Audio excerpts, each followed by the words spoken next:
வணக்கம் சார். வணக்கம் வணக்கம். மெட்ரோபிப் நேயர்களும் கொரோனா கொரியர்ஸில் பக்தி தமிழ் நேயர்களுக்கும் அகசர் இன்னைக்கு என்ன சொல்கிறார் பார்ப்போம் சார். நம்ம மக்கள்கிட்ட நாளுக்கு நாள் வந்து நிறைய விஷயங்கள் வந்து அடுத்து என்ன அப்படின்ற மாதிரி ஒரு அப்டேட்லேயே இருக்காங்க. அதுக்கேற்ற மாதிரியும் அங்கங்கே நிகழ்வுகள்லாம் நடக்கிறத பார்த்து ரொம்ப பயப்படுறாங்க. நீங்கள் சொன்ன மாதிரி வட மாநிலங்களில் பெரிய மழை வந்து பார்ப்பாங்க, மழையை சரியிறதை பார்ப்பாங்க. அது எல்லாமே அப்படியே நிகழ்வுகள் பக்காவாக நடந்திருக்கு சார். ஜம்மு காஷ்மீரில், அப்புறம் உத்தரகாண்டில், இந்த பகுதியில் எல்லாமே. ஸோ இப்போ வருகிற மாதம் வந்து என்ன மாதிரியான பலன்கள் இருக்கு?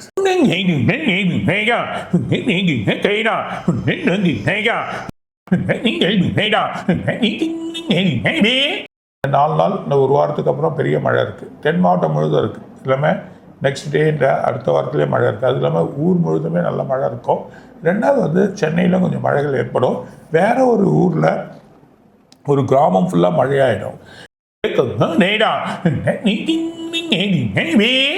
ஒயிட் கண்ட்ரி, அதாவது முக்கிய வெள்ளை நாட்டில் ஒரு மிகப்பெரிய காடு சடனாக பற்றிக்கு போகுது. யாருமே எதிர்பார்க்க மாட்டாங்க. அந்த நிலைமை ஏற்படும். ஆலயத்தில் பெரிய பிரச்சனை ஏற்பட போகுது.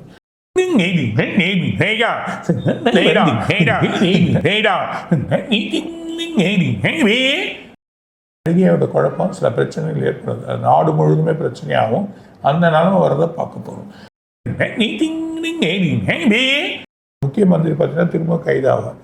இடையில திரும்ப பிரச்சனை வரும். இல்லை இந்த கேரளாவும் ஒரு பாதிப்பு இருக்கு.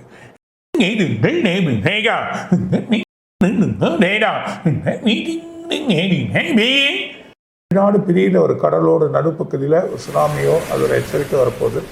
அதே நேரத்தில் ரெண்டு டைமில் ஒரு ரெண்டு கண்ட்ரிலும் ஒரே டைமில் ரெண்டு கண்ட்ரிலும் ரெண்டு எர்த்குயிக் வந்து சமானம் வரும். வரைக்கும் பார்க்காத எர்த்குயிக்காக கரையோரத்தில் ஒரு காற்று, அதாவது என்ன சொல்லுவாங்கன்னா அந்த கடலோட தண்ணி வந்து கொஞ்சம் மூவ் ஆகிறத பார்க்கலாம். கன்னியாகுமரியில் கடலோர பக்கம் கொஞ்சம் கவனமாக இருக்கணும். அந்த அலைகளை வந்து அதிகமாகக்கூடிய நிலைமையை நம்ம பார்க்க போகிறோம்.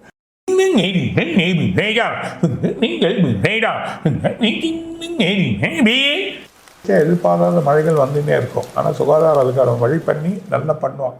ஆனால் இந்த வாட்டி முன்கூட்டியே மழையை பற்றிலாம் சொல்லிடுவாங்க.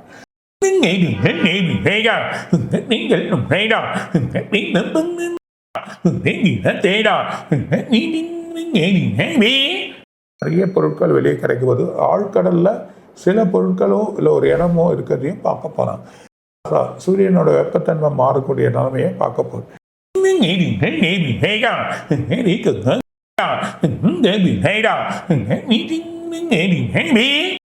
குழப்பமாயிடும். ரெண்டு கண்ட்ரிகள் நடுப்புறம் அவங்களுக்கு பிரச்சனை இப்போ இது வச்சிருக்கு, வரி விதிச்சிருக்கு. இந்தியா அமெரிக்கா, இந்தியா சீனா. ஆனால் இன்னொரு கண்ட்ரிலையும் அது அதிகமான வரி விதிக்க போகுது. அது எதிர்பார்க்காத வரி விதிக்கிறதுனால ரொம்ப குழப்பங்கள் ஏற்படும்.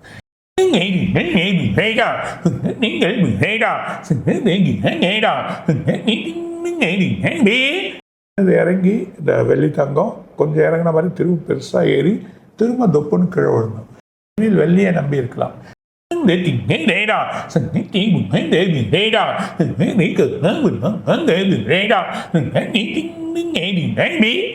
சக்தி வாய்ந்த வெடி அமெரிக்காவோட உலகத்தில் விழப்போகுது. அங்கே ஒரு சில பிரச்சனைகள் ஏற்படுத்திமா. அது மாதிரி சில ஷேர் மார்க்கெட் சடனாக டவுன் ஆகும். அப்புறம் ஷேர் மார்க்கெட். ஆனால் இப்போ ஷேர் மார்க்கெட் ரொம்ப கேர்ஃபுல்லாக இருக்கிறது நல்லது.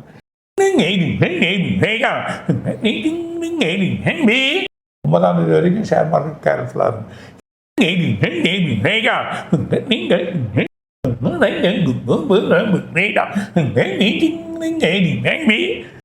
கோயிலோட முக்கிய ஆலயத்தோட கோபுரம் பிரச்சனையாகும்.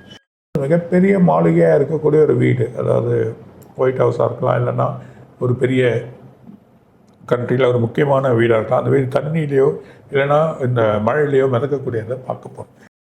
அங்கேயும் ஒரு பிரச்சனை ஏற்படும்.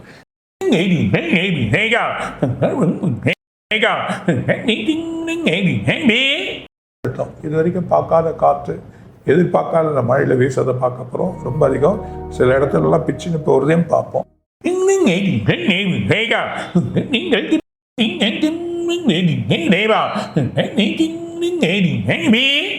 நிறைய இருக்கு. அடுத்த வாரம் படிக்கிறேன் சார். நீங்கள் சொல்லக்கூடிய விஷயங்கள்லாம் வந்து நிறைய அப்படி தொடர்ந்து நடந்துன்னே இருக்கு நடந்துக்கிட்டே இருக்கு. அதே மாதிரி சார் இப்போ உலக நாடுகளில் எடுத்துகிட்டு நிறைய மக்கள்கள் வாழ்கிறாங்க. இப்போ நிறைய நிகழ்வுகள் இந்த இயற்கை பேரிடர் ஆகட்டும் எல்லாமே வந்து அந்த பகுதிகள் அதிகமாக இருக்குது. அதுக்கு ஏதாவது ஸ்பெசிஃபிக் காரணம்?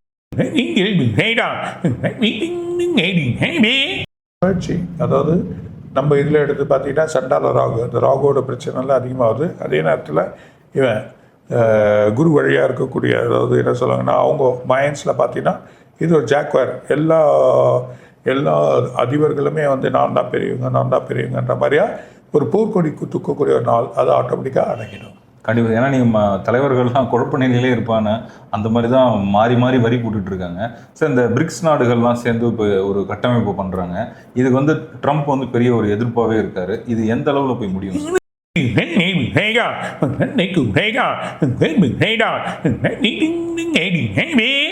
அது பலன் கொடுக்காத ஒரு வழி தப்பு. அது அவர் சரியான ஒரு பாதையை எடுக்கணும். சில நோக்கங்கள் அந்த கண்ட்ரியில அவருக்கு எதிர்ப்பு தெரிவிக்கிறாங்க. இப்போ ஏற்கனவே நம்ம சொன்னோம், அந்த தெரிவுக்கு அப்புறமா ஒரு நல்ல முடிவுகள் கிடைக்கும். Okay sir. ஸோ அதே மாதிரி வந்து இப்போ இந்த வருகிற 8ஆம் தேதி வந்து இந்த கிரகணம் நடக்க போகுது. இந்த கிரகணத்தினால நாட்டுக்கு எந்தெந்த பகுதிகளில் பாதிப்புகள் உண்டு? தென் மாவட்டம் முழுவதுமே பிரச்சனை இருக்கும். சவுத்து ஃபுல்லாகவே கொஞ்சம் ப்ராப்ளங்கள் ஏற்படும். அது இல்லாமல் ஒரு முக்கிய அதிபருக்கு ஒரு ப்ராப்ளம் ஏற்படும். ஒரு அதிபருக்கும் பிரச்சனை உண்டு சார். அதே மாதிரி வந்து இப்போ நம்மளோட தொடர்ந்து நம்ம சேனலில் வந்து நேயர்கள் கேட்கக்கூடிய விஷயங்கள் என்ன, இப்போ வெளிநாட்டில் வாழக்கூடிய மக்கள்கள் நிறைய இந்த வேலை இழப்புகள்லாம் வந்து அதிகமாக இருக்குது. அது எந்த அளவுக்கு சரியாகும்?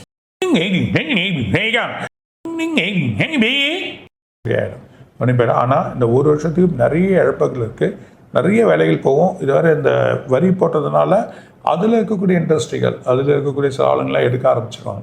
ஸோ அதனால் குழப்பங்கள் இருக்குது. 1 இயருக்கு அப்புறமா தான் ஸ்டேபிள் ஆகும். கண்டிப்பாக சார். ஸோ அதே மாதிரி நீங்கள் நிறைய இந்த கோவில்கள் போய் வழிபடுங்க, அதுக்கப்புறம் வந்து நல்ல உணவுப் பொருட்கள் சாப்பிடுங்க, கீரை வகைகள், இந்த மாதிரி நிறைய தொடர்ந்து சொல்லிட்டு இருந்தோம். அதே மாதிரி வழிபாடு எந்த அளவுக்கு முக்கியமோ அந்த அளவுக்கு வந்து நம்ம வாழ்க்கையில் நிறைய மாற்றங்கள் வரணும். ஸோ இன்னைக்கு தேதியில் வந்து பார்த்தீங்கன்னா நிறைய கோவில்களில் வந்து நீங்கள் சொன்ன மாதிரி நிறைய மக்கள் வந்து வழிபடுறாங்க. ஸோ அது வந்து ஒரு பெரிய விஷயமா பார்க்கக்கூடாது சார். இப்போ இந்த மாதிரி கோவில் வழிபாடுகள்னால நம்ம வாழ்க்கையில் என்ன மாதிரி விஷயங்களை மாற்றிக்க முடியும்? வழி நடத்தைகள், நல்ல வழிகள் கிடைக்கும். இறைவனோட தொண்டு புரிகிறப்போ வீடு சுத்தமாக இருக்கும், வீட்டில் செழிப்புகள் உருவாகும், செழிப்பான வழிகள் நமக்கு கிடைச்சி உண்மையான ஒரு அமைதியான பீஸ் கிடைக்கும். கண்டிப்பாக சார். சார் இப்போ மழைக்காலம் வந்து ரொம்ப நெருங்கிட்டு இருக்கு. ஸோ எந்த அளவுக்கு மழை பாதிப்பு இருக்கும்? 2 இடத்துல பாதிப்பு இருக்கும். அதே நேரத்தில் வந்து உங்களுக்கு 18ஆம் தேதி வரைக்கும் மழை இருக்குது. இந்த 18ஆம் தேதி வரைக்கும் கொஞ்சம் கேர்ஃபுல்லாக இருக்கும். இது வரைக்கும் வேகமான காற்று வீசக்கூடும், 2 புயல் சின்னங்கள் வரும். ஆனால் பயப்பட வேண்டிய விஷயம். ஆனால் முக்கியமான வழி நவம்பர் 18லேருந்து 24ஆம் தேதி அது மிஸ் ஆனால் எப்போ டிசம்பர் 1 இருக்குது, 7ஆம் தேதிக்குள்ளே பெய்யும். அந்த அளவுக்கு மழை கண்டிப்பாக. இப்போ வட மாநிலங்களில் பெருமழை வந்து பார்த்தோம். அதே மாதிரி இங்கேயும் இருக்க வாய்ப்பு இருக்கு.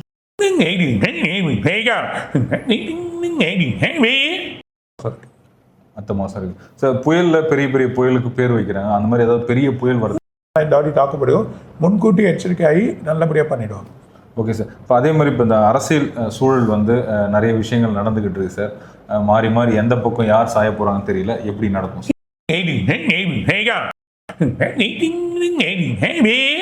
அதாவது DMK 36% இருக்குது. அவங்களோட வழி சிலது பிரிஞ்சா உண்டு, இல்லைன்னா இல்லை.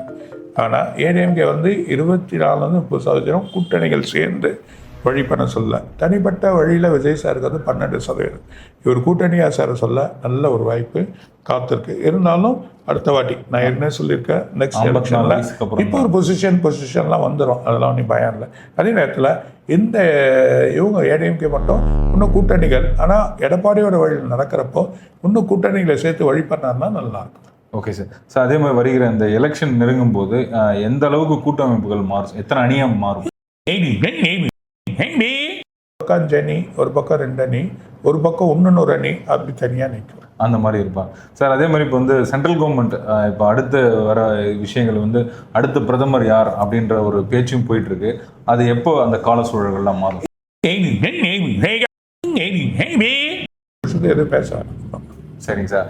இப்போ கடைசியாக மெயினாக வந்து பொருளாதார நிலை சார். அந்த தங்கம் விலை நீங்கள் சொன்ன மாதிரி தொடர்ந்து வந்து ஏறிக்கிட்டே தான் இருக்குது. 11,000 ரூபா கிட்ட வரையும் நெருங்கிறதுக்கு வாய்ப்பு உண்டு அப்படின்னு சொன்னீங்க. தொடர்ந்து ஏறிக்கிட்டே தான் இருக்குது. இந்த வரி இன்க்ரீஸ் ஆச்சுன்னா 12,000 ரூபா போயிடும். ஸோ கோல்டு இன்வெஸ்ட் பண்ண அது மாதிரியா 160 ரூபாய்க்கு வெள்ளி போயிடும். பயனாம இருங்க, வழி கிடைக்கும். ஸோ அதேமாதிரி தொடர்ந்து ஷேர்ஸில் இன்வெஸ்ட் பண்ணுறது மக்கள் நாளுக்கு நாள் அதிகமாகிட்டே இருக்குது. ஸோ அவங்க வந்து எந்த அளவுக்கு பார்த்து இதில் இன்வெஸ்ட் பண்ணால் நல்லாயிருக்கும்? 9ஆம் தேதி வரைக்கும் வெயிட் பண்ணணும். அதுக்கு கூட இன்வெஸ்ட் பண்ணலாம். 10ஆம் மாதம் வந்து ரெகுலராக பண்ணுங்க, ஸ்டேபிள் ஆகிடும். ஸ்டேபிளாக. ஸோ அது வரையும் வந்து ரொம்ப பார்த்து தான் பண்ணணும். ஸோ அதே மாதிரி இந்த பிட்காயினுக்கு வந்து எந்த அளவுக்கு வரவேற்பு இருக்குது சார்? 2 வருஷத்தில் அடுத்த பிட்காயின் தான். பிட்காயின் தான் வரும். சார் அதே மாதிரி இப்போ குறிப்பிட்ட ஏதாவது தொழில்கள் ஆரம்பிக்கணும் இந்த சாதாரண மக்கள் அப்படின்னா என்ன மாதிரி தொழில்களை நல்ல வெஹிக்கல், அப்புறமா வந்து நிறைய எலக்ட்ரிக்கல்ஸ், எலக்ட்ரானிக்ஸு, அப்புறமா கூட்ஸு, நிறைய மொபைல்ஸ், அது இல்லாமல் வந்து நிறைய ஐட்டம், சின்ன ஐட்டங்கள்லாம் வந்துடும். அந்த ஐட்டம்லாம் இன்வெஸ்ட் பண்ணால் நிறைய மாற்றங்கள் ஏற்படுறத பார்க்க போகிறோம். ட்ரோன் சம்மந்தப்பட்டது, சப்ளைஸு எல்லாமே மாறும். சின்ன சின்ன ப்ராடக்ட்ஸ்லாம் வாங்கி விற்றாங்கன்னா நல்ல ஒரு லாபம் கிடைக்கும் அப்படின்னு. சார் அதே மாதிரி இப்போ விவசாயிகளுக்கு வந்து என்ன மாதிரி பயிர் பண்ணால் நல்ல லாபம் தரும்? கோஸ், காலிஃப்ளவர், உருளைக்கிழங்கு, அது இல்லாமல் பீன்ஸ், அது இல்லாமல் வெங்காயம், பூண்டு, இதெல்லாம் வந்து இந்த டைமில் நல்லா வளரும், நல்ல ஒரு மகசூல் கொடுக்கும். சார் அதே மாதிரி இப்போ இந்த மக்களுக்கு வந்து நிறைய இந்த ஆன்மீகம் சம்பந்தமான நிறைய கேள்விகள் தொடர்ந்து அந்த சப்தரிஷிகள்லாம் பண்ணிட்டு இருந்தோம். அந்த மாதிரி தொடர்ந்து நிறைய ஷோக்கள் பண்ணோம். அதுக்கு வந்து நீங்கள் ஒரு நேரம் ஒதுக்கி கொடுத்தா நல்லா இருக்கும் அப்படின்னு நினைக்கிறேன் சார். கண்டிப்பாக சார், அடுத்த வாரத்துலேருந்து கொடுத்தோம். கண்டிப்பாக சார். அடுத்தது ராசி பலனில் சந்திப்போம். கண்டிப்பாக நல்லபடியாக சார். வணக்கம் சார். வணக்கம். மெட்ரோபி விநாயகம் கோடான கொரியர்ஸ்லையும் இன்னும் நிறைய இருக்காங்க சார், சொல்லுவாங்க. வணக்கம்.